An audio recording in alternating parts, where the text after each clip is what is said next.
Қайырлы күн. Бүгінгі видеомызда 7-ші сынып бойынша информатика пәнінің бірінші тарауда бірінші тақырып ақпараттың өлшем бірліктері деген тақырыпта тапсырмаларды орындайтын боламыз. Жалпы бұл тақырыпты сіздер мектепте өттіңіздер және мысалдармен жұмыс жасап көрдіңіздер. Қазір біз практикалық жұмысты талдап көреміз және сонымен қатар үй тапсырмасын орындайтын боламыз. Бірінші тапсырма: жұмыс үстеліндегі рабочий стол компьютер белгісін тінтуірдің сол жақ батырмасын 2 рет шертіңдер дейді. Яғни бізде жұмыс столында мой компьютер деген бар, соны біз тышқанның батырмасымен 2 рет шертеміз. Әркімнің компьютерінде ол әртүрлі болуы мүмкін. Менде этот компьютер деп жазылған, ол сіздерде жай ғана компьютер деп жазылуы мүмкін. Осы біз жұмыс үстеліндегі белгіге апарамыз. Және көбіне тақырыпқа емес, мынау значокқа, яғни белгіге апарған дұрыс болады. Және тышқанның сол жақ батырмасымен 2 рет жылдам шертесіз. Яғни бізде міне осы терезе ашылады. Екінші тапсырмамызда терезеден көрінген дисктерді кезегімен тінтуірдің оң жақ батырмасын шертіп, қасиет, яғни свойство пәрменін орындау арқылы ақпараттың көлемін анықтаңдар. Яғни бізде сіздің компьютеріңізде бірнеше диск мүмкін, ол C және D дискілері, E дискі сияқты. Менің компьютерімде әзірге тек қана бір диск, сондықтан бұл C дискісі. Енді оң жақ батырмасын шертеміз тышқанның. Ашылған мәзірден свойствоны таңдаймыз. Менде төменде, мына жерде экранда көрінбей тұр, свойство деген таңдағанда бізде қосымша терезе ашылады, міне осындай. Осы терезеде ақпараттың көлемін анықтаңдар дейді. Жалпы 595 гигабайт орын бос емес, және 334 гигабайт орын бос. Барлығы 930 гигабайт орын бар дейді. Дисктердің көлемін қосу арқылы компьютерде қатқыл дисктің көлемін анықтаңдар дейді. Енді менде жаңа ғана айтып өткендей бір ғана диск болғандықтан бұл компьютерде 930 гигабайт жалпы көлемі. Міне бізде бірінші тапсырма осы түрде орындалады. Сонымен қатар екінші тапсырмасын тоқталатын болсақ, бірінші компьютерде менің құжаттарым қапшағынан бір мәтіндік, бір музыкалық және бір суреттік файл таңдап алыңдар дейді. Енді менің документы дегенге өтемін. Осының ішінен дейді бір мәтіндік, бір музыкалық және бір суреттік файл таңдап алыңдар. Менің сіздердің компьютерларыңызда мои документада сақтасаңыздар соның ішінде болады. Сақтамасаңыздар оның ішінде болмауы мүмкін. Мен мысалға бір мәтіндік деген, яғни документ Microsoft, осыны таңдасақ болады. Яғни бұл бізде мәтіндік құжатқа жатады. Енді бұның ішінде менде өлең жоқ, мен сақтамағам.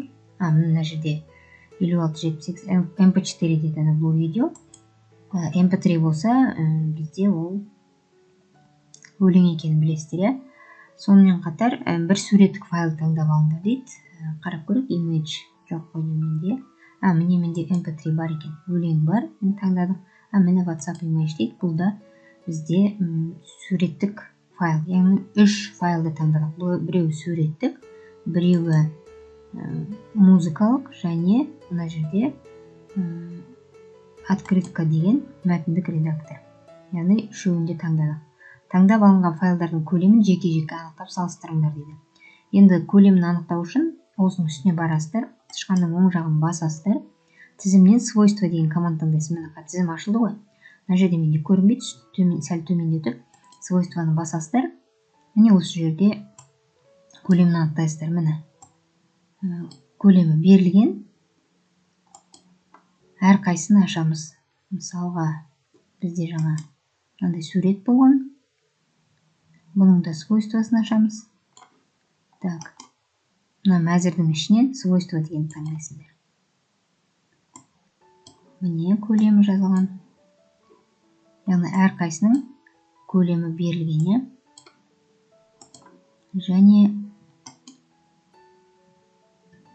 свойствосын ашайық.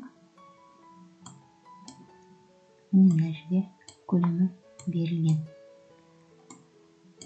Таңдап алынған файлдардың көлемін жеке-жеке анықтап салыстырыңдар дейді. Қай файлдың көлемі үлкені анықтаңдар дейді. Енді ішіндегі ең көлемі үлкені мына қараңыз. Мынаның бізде свойствосына қарасаңыздар, көлемі дегенде 401 мегабайт деп тұр. Ең үлкен көлемді бізде осы екен, иә.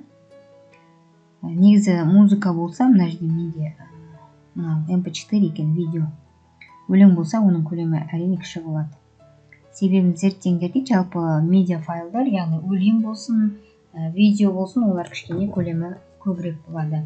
Яғни құжат, мәтіндік файл болса, иә, ол кішкене көлемі аз болады. Міне мынау 88 килобайт.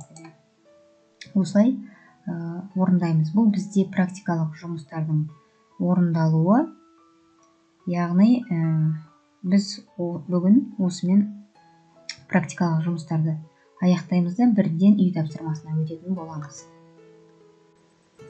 Тапсырмаларға тоқталатын болсақ, біріншінде 6 мегабайт ақпаратты байт килобайтта өрнектеңдерде, жалпы 1 килобайтымызда бізде 1 мегабайтымыз 1024 килобайтқа тең.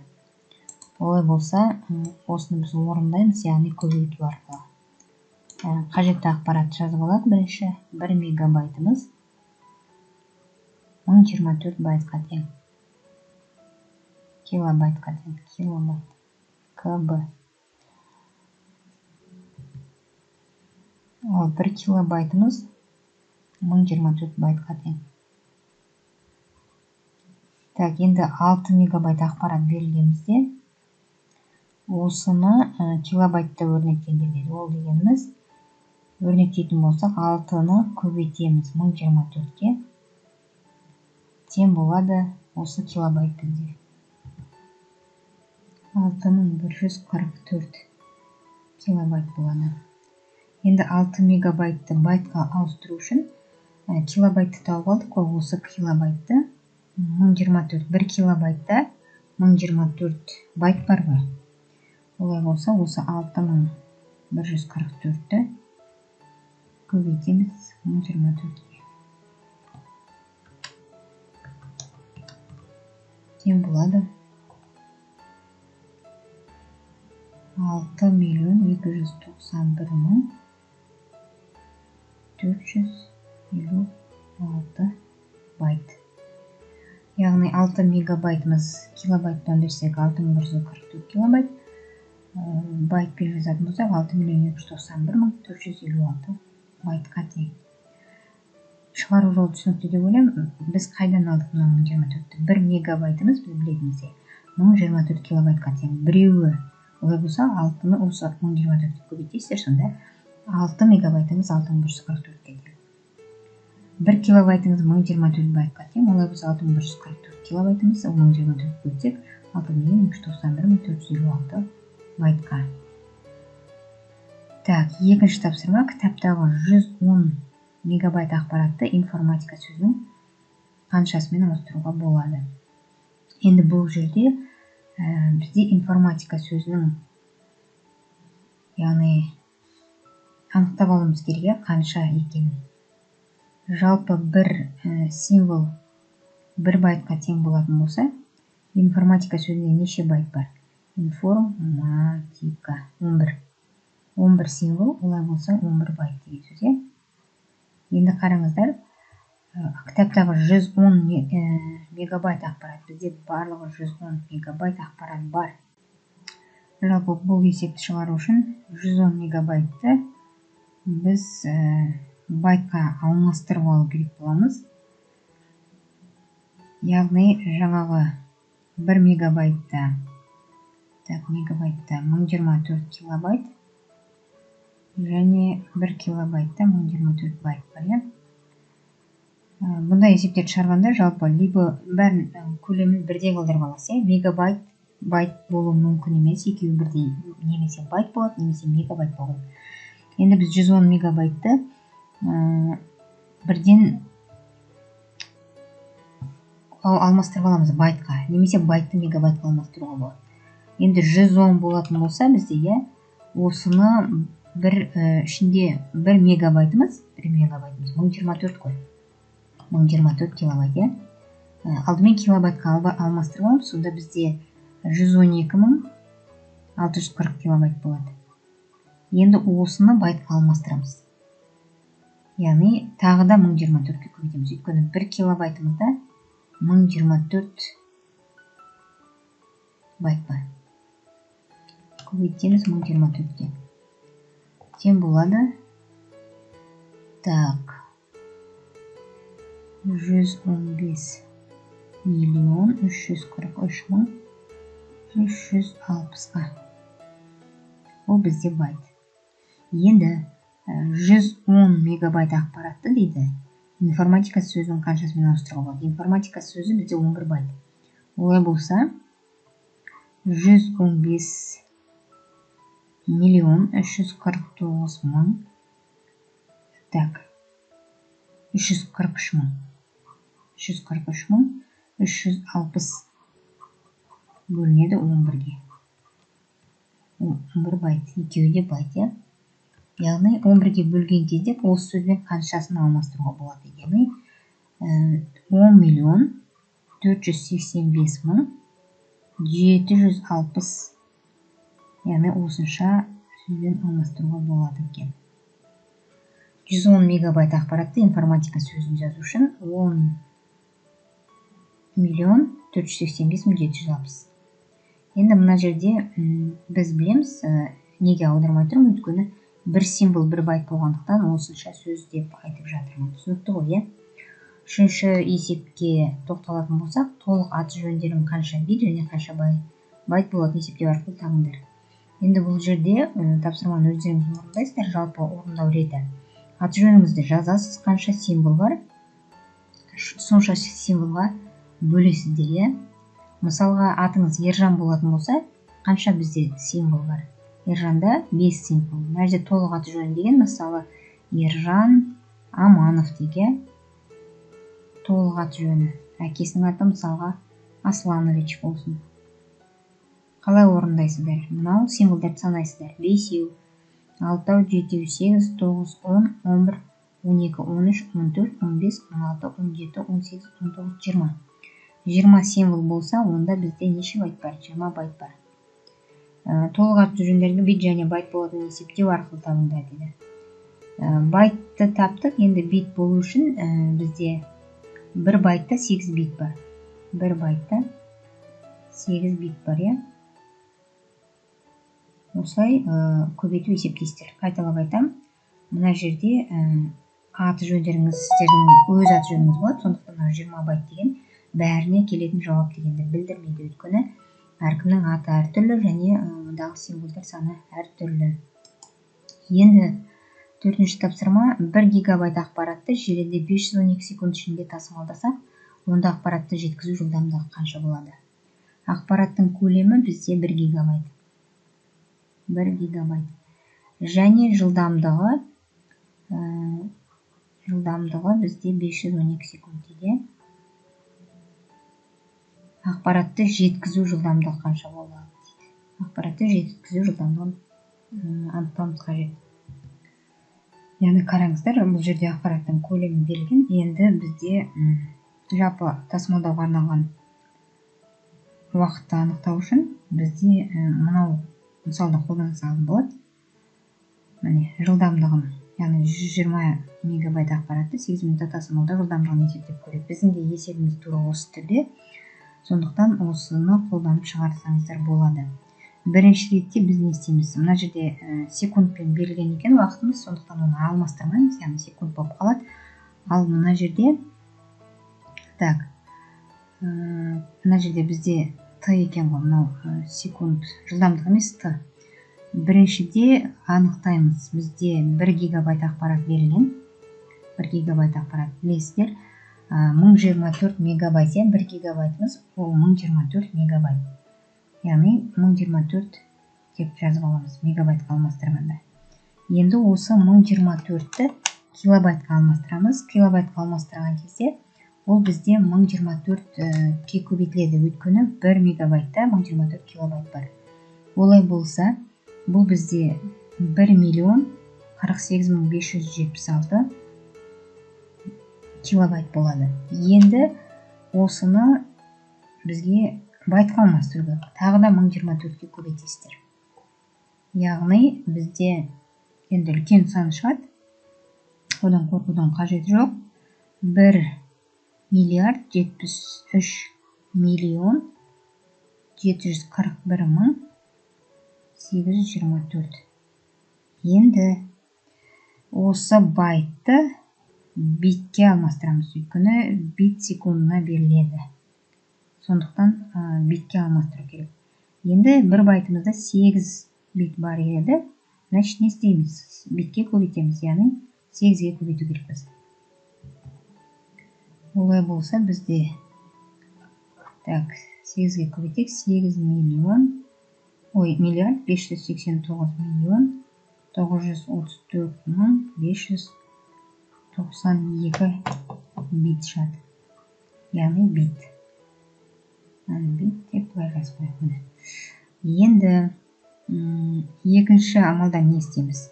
Екінші амалда осы санды 589 миллион 934 мың 592 битті бөлеміз. Бізде қанша болды? Уақытымыз 512 секунд. Мынау бізде бит, мынау секунд. Тең болады. Яғни секунд, тең болады. Осыны біз 512-ге бөлеміз дедік. Олай болса бізде 16 миллион 777 мың 216 бот болады. Бот. Енді қараңыздар, бодымыз бізде бір бодымыз бір битке тең. Тақырыпты бүгін сабақта өткен боларсыздар. Бір бодымыз бір бит секундқа тең. Олай болса, енді керісінше алмастырамыз. Килобайтта қанша болады екен? Жалпы бізде килобит секундын алмастыру керек. Олай болса, осы санымызды, ол бізде бит болады. 16 миллион 777 мың 216 бит деп жазбай. Енді мынау алмастыру ғой, бот бит. Екеуі бірге тең болғандықтан, екеуі бірдей болады сандар. Олай болса, 16 миллион 777 мың 216-ны енді байтқа алмастырамыз. Бит секунд. Осыны байт секундқа алмастыратын болсақ, не істейміз? 8-ге бөлеміз, өйткені 8-ге тең. Олай болса 2 миллион 97 мың 152 байт секунд. Енді осыны килобайтқа алмастырамыз. Килобайтымыз бізде тағы да 1024-ке бөлу керекпіз. Олай болса 2048 килобит секунд болады. Яғни есептің берілгенде жалпы бізде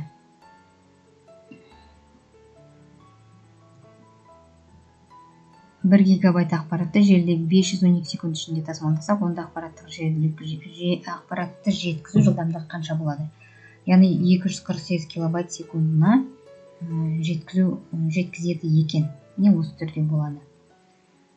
Келесі 60-шы есепке тоқтайық. 600 беттік кітаптың әр бетінде 36 қатар 64 символ бар дейді.